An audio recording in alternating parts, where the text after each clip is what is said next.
मित्र नमस्कार, मी अमित मुंडे आणि आपल्या यूट्यूब चॅनलमध्ये आपलं स्वागत आहे. आणि आपल्यासोबत आहेत आपले मित्र आणि साई केबलचे पार्टनर गिरीशजी मसूरकर. आणि आज आम्ही आलो राजेपूर प्रतिष्ठानची टुर्नामेंट चालू आहे उन्हाळे पुजावडे येथे ते पाहण्यासाठी आलो आहोत. आणि आम्ही तुम्हाला दाखवणार आहोत राजेपूर प्रतिष्ठानची टुर्नामेंट सोळगाव आणि देवाच्या गोठणे मॅच चालू आहे. आणि एक फिस्की गोलचा म्हणजे थोडंसं कटर बोलण्याची वापरताना दिसतं इथे. आपण पंचायत पण नाशिक गोल केले दिवस 2 षटकार खाल्ले. त्यानंतर पुन्हा एकदा कमबॅक करून दिला तो गोलंदाज आहे किरण पांगरे गावातून बिलॉंग करताना. आणि अजय टाकला चेंडू ब्लॉक मध्ये चेंडू. मला वाटतं एक डाव होते का आणि डाव जीत होता होता वाचलेत. मला वाटतं पंचांचा इशारा एक डावाचा आउट की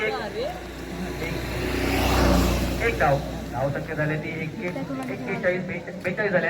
43 धावांचा आवाज दिलाय. 24 चेंडू आणि 42 धावांची गरज आहे ती एनसीसी पांगरे संघाला. मित्र पांगरे आणि सोळगाव मॅच चालू आहे. आपण थोडे उशीर आलेलो आहेत आणि 24 धावा झालेल्या आहेत त्यांच्या. आणि पांगरेला 25 धाव करण्याची आवश्यकता आहे जिंकण्यासाठी. 42 नाही मित्रांनो, 42 धावांची गरज आहे.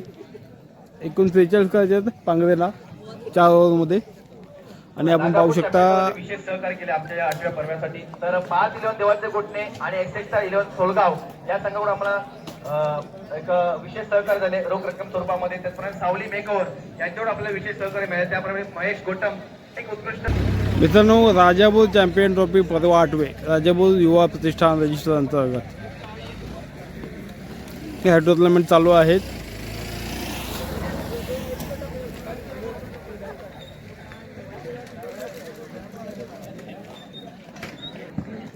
आणि उत्कृष्ट बॉलर आणि उत्कृष्ट क्षेत्ररक्षण. आता पोट वाढल्या कारणाने ते क्रिकेट सोडलेलं आहे. आणि आमचे मित्र छोटू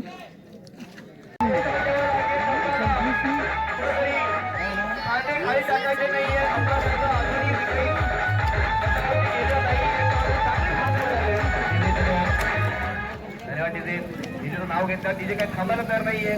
षटकार पद्धती तिथेही थांबायला तयार नाहीये. आणि थोडासा कमबॅक करावा लागेल. काय फलंदाजी केले. पाऊस पडतो इथे ढगात सगळे बॉल ढगात पडवते. आणि सूरज कडून प्रशांत नेरवडकर पुन्हा एकदा मोठा फटका मारला. आणि काय होते पाहूया. आणि मला वाटतं काय बोलण्याची काय बोलणे थोडंसं जरा काय म्हणतो बरोबर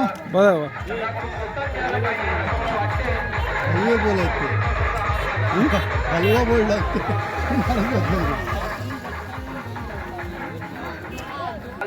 पुन्हा एकदा कमबॅक करताना दिसतोय का पाहूया प्रशांत नेरवडकर. आणि बघा शॉट खेळलाय जबरदस्त. प्रणयने सुंदर क्षेत्ररक्षण केलाय. थोडंसं कच्चा क्षेत्ररक्षण थोडासा थ्रो केला होता. आणि 6 चेंडू मध्ये मला वाटतं आतापर्यंत 27 धावा दिल्या. आयुष्यातील पहिलाच मला वाटतं एवढा मोठा स्पेल टाकला असेल प्रशांत नेरवडकर यांनी अपेक्षा नव्हती. कारण हा एक दर्जेदार गोलंदाज आहे. थोडंसं कुठेतरी विचार करावा लागेल संघाला एक्सेक्टर संघाला. कारण सामना एखादी करून दिलाय. माझा नंबर एनसीसी मडवड संघाकडून. आणि पाहूया कमबॅक करून दिलं पाहिजे. या ओव्हरमध्ये जर कमबॅक झालं तर मॅच मध्ये नक्की घेऊ शकतो आपण. एसएसआय संघ पुन्हा एकदा पांडुरंग गोराव. आणि काय फलंदाजी केली आहे ती मयूर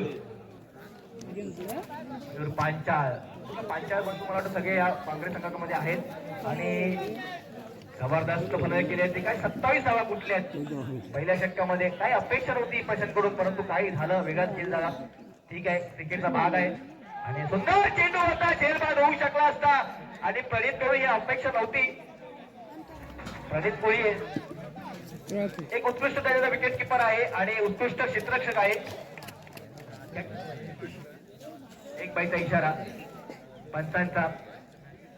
चला जाधव साहेब आले तर हार्दिक स्वागत तुमचं आमच्या मंडळातर्फे. आणि खरोखरच नक्की तुमच्या संघाला शुभेच्छा. आणि ओशुवे संघाला खरोखरच आमच्या या 8व्या प्रवाहामध्ये तुम्ही सहभागी झाल्याबद्दल तुमच्या विशेष आभार आणि तुम्हाला खूप खूप शुभेच्छा. चला पुन्हा एकदा मैदानामध्ये पांडुरंग उर्फ बघा एक कित्येक वर्ष हा तेच टर्नर गोलंदाजी जवळ करताना आपल्याला पाहायला मिळतोय.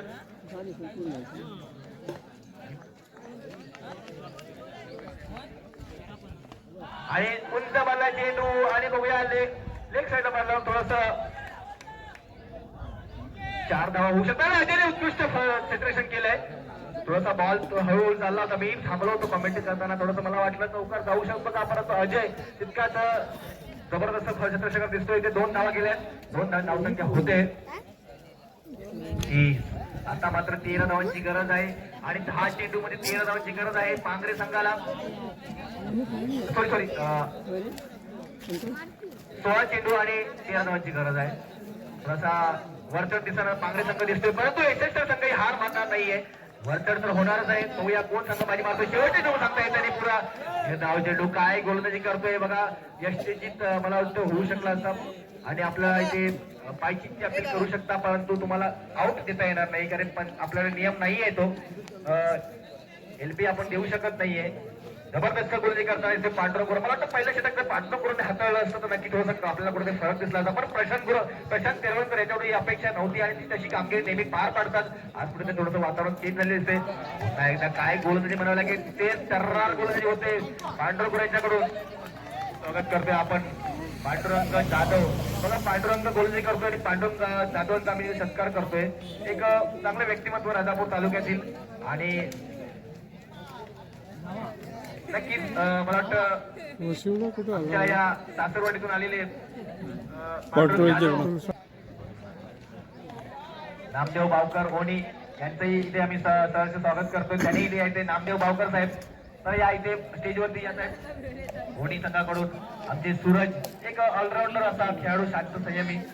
चला पुन्हा एकदा मॅच मध्ये जाऊया. पांडुरंग जबरदस्त गोलंदाजी करताना दिसतोय. पांडुरंगावर पांड्या काही गोलंदाजी म्हणायला लागेल ती पांडुरंग काही कमबॅक होऊन मला वाटतं पहिलं षटक हाताळलं असतं नक्की आपल्याला थोडंसं वेगळं इथे चित्र दिसलं असतं, परंतु शेवटचे मला वाटतं आतापर्यंत झाले या षटकामध्ये 3 चेंडू झालेत. 3 झाले आतापर्यंत 3. काय झाले, काय नैसर्गिक अडथळा आहे का, काय पाहिजे? बॉल किती झाले? 4 बॉल झाले. 4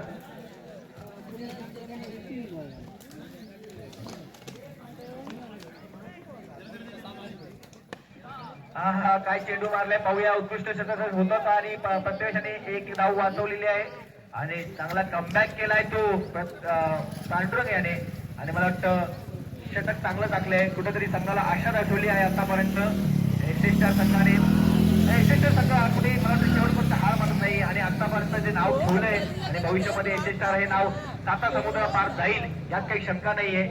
थोडासा क्रिकेटचा खेळ आहे, कुठे ना कुठेतरी 19-20 होत असतं. महेंद्र गुड थोडंसं नाराज दिसतंय पण नाराज व्हायचं नाहीये. शेवटचा चेंडू अजून पडला नाहीये, काही होऊ शकतं या सामन्यामध्ये. कडून जबरदस्त परिचय करताना इथे दिसतोय तो मयूर. काही जबरदस्त शॉट खेळलाय. जबरदस्त शॉट म्हणजे थोडंसं विचार करणारा शॉट होता आणि मला वाटतं 2 धावा तर निघाल्या आहेत. बाउंड्री अजून नाही गेली आहे. 2 धावा 3 धावा घेतल्यात पळून आणि 3री-4थी धाव होऊ शकते का, परंतु 4थी धाव नाही झाले आहेत. प्रवीणला पण काही चेंडू समजत नाही. थोडंसं खांदे उतरलेले दिसत आहेत पण खांदे पार करतात आपले आणि रिव्हर्स शॉटचा फटका केलाय. प्रणय एक उत्कृष्ट क्षेत्ररक्षण करतोय आणि थ्रो मारलाय बघा. कुठे डायरेक्ट थ्रो मारलाय. प्रणयला जबरदस्त म्हणावं लागेल फिल्डिंग करताना. आता मात्र 6 धावांची एक मोठ्या फटक्याची गरज आहे आणि तो मोठा फटका लावायला देतात का मारायला देतात का पाहूया. सचिन आणि सचिन थोडा कसलेला गोलंदाज मोठा फटका मारायला थोडा लिलिया देणार नाहीये आणि आता मात्र 9 चेंडूमध्ये 6 धावांची गरज. सामना जबरदस्त इतर रंगात दिसतोय आणि पुन्हा एकदा यॉर्करचा चेंडू होता. 1 धाव निघाली. 5 धावा आतापर्यंत पाहिजेत. 8 चेंडूमध्ये 5 धावांची गरज आहे. पहिल्या षटकामध्ये 27 धावा निघाल्या होत्या. त्यानंतर कमबॅक केलाय सचिन. मला वाटतं सचिन आणि त्यानंतर पांडुरंग. शेवटचं चेंडू मला वाटतं कोण हाताळते पाहूया. शेवटचं षटक अजून बाकी आहे. पुन्हा एकदा बघा अवांतर धावा जाते आहेत आणि एक धाव पण काँग्रेस संघाला दिनेश तिरोडकर बाहेर बसलेत.